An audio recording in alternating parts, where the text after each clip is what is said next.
Hello, it's time for Read Aloud. We're reading My Father's Dragon, remember? We read chapter 1 and chapter 2 so far. In chapter 2, the boy plans to run away so he can get to Wild Island on a ship. He packs a lot of unusual things, and he goes down into the bottom of a ship that's getting ready to sail away. Now we're on chapter 3. My father finds the island. Let's read. My father hid in the hold for 6 days and nights. Twice he was nearly caught when the ship stopped to take on more cargo. But at last he heard a sailor say that the next port would be Cranberry, and that they'd be unloading the wheat there.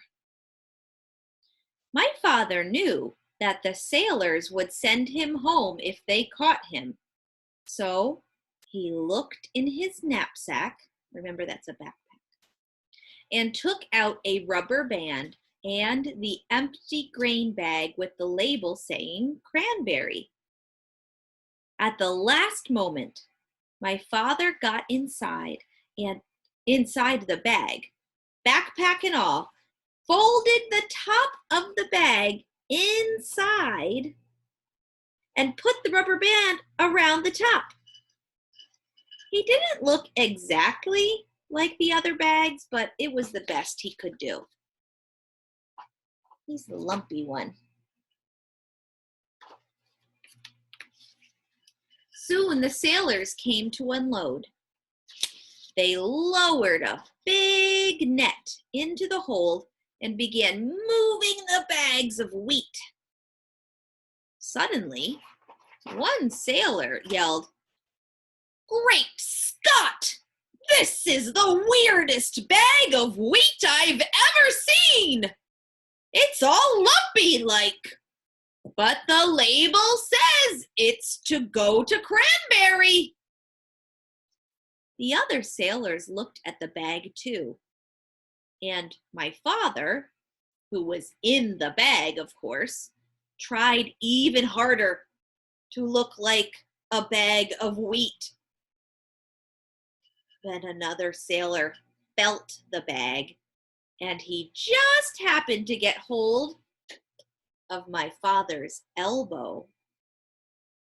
"I know what this is," he said. "This is a bag of dried corn on the cob." And he dumped my father into the big net along with the bags of wheat.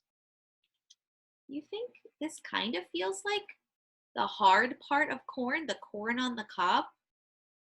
Maybe kinda. It's kind of hard and thin, like corn on the cob. This all happened in the late afternoon, so late that the merchant in Cranberry, who had ordered the wheat, didn't count his bags until the next morning. He was a very punctual man and never late for dinner.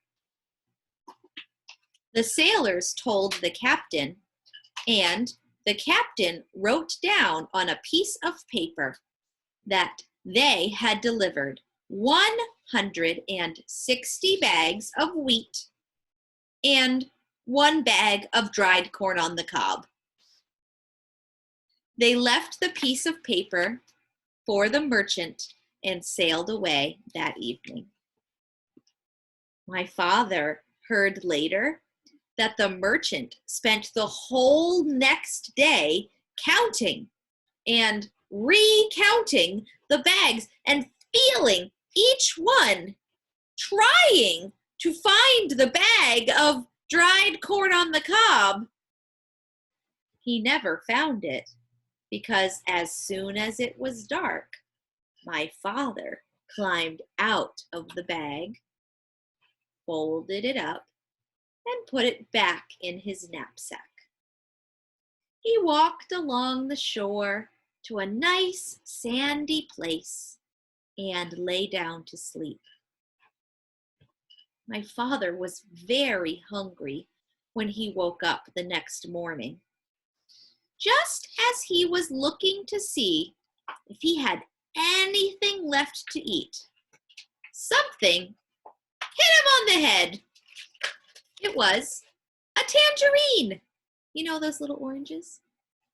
He had been sleeping right under a tree full of big, fat tangerines.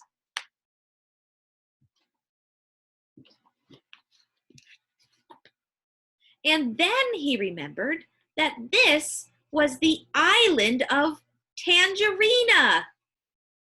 Tangerine trees grew wild everywhere. My father picked as many as he had room for, which was 31, and started off to find Wild Island. He walked and walked and walked along the shore looking for the rocks that joined the two islands. He walked all day, and once when he met a fisherman and asked him about Wild Island, the fisherman began to shake and couldn't talk for a long while.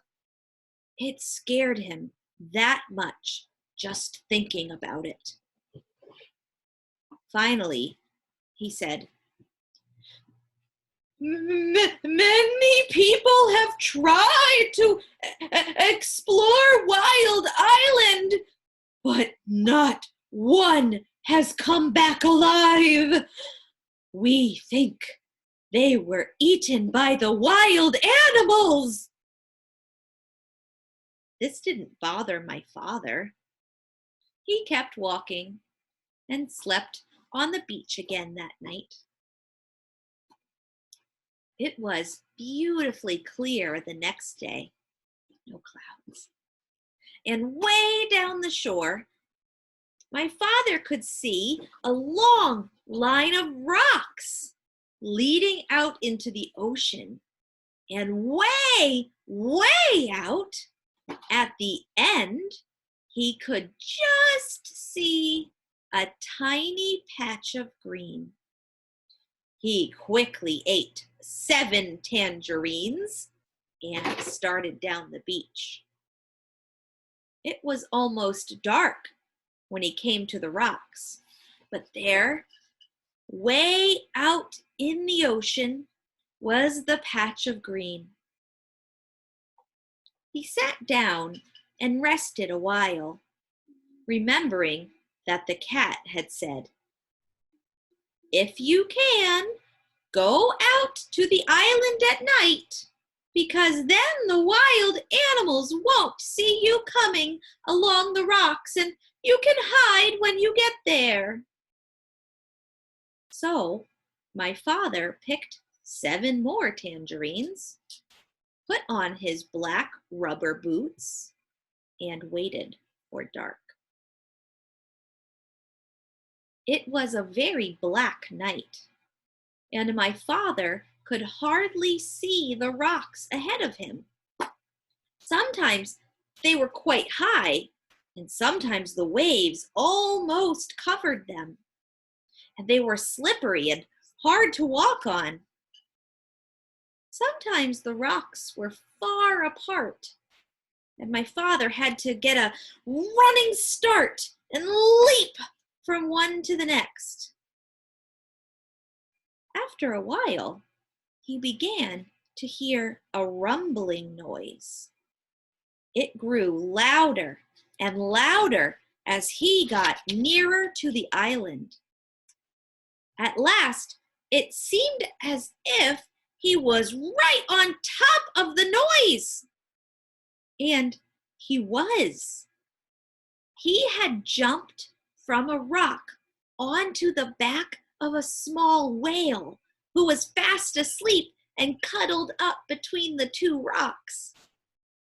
The whale was snoring and making more noise than a steam shovel, so it never heard, as my father said, "Oh, I didn't know that was you." And it never knew my father had jumped on its back by mistake.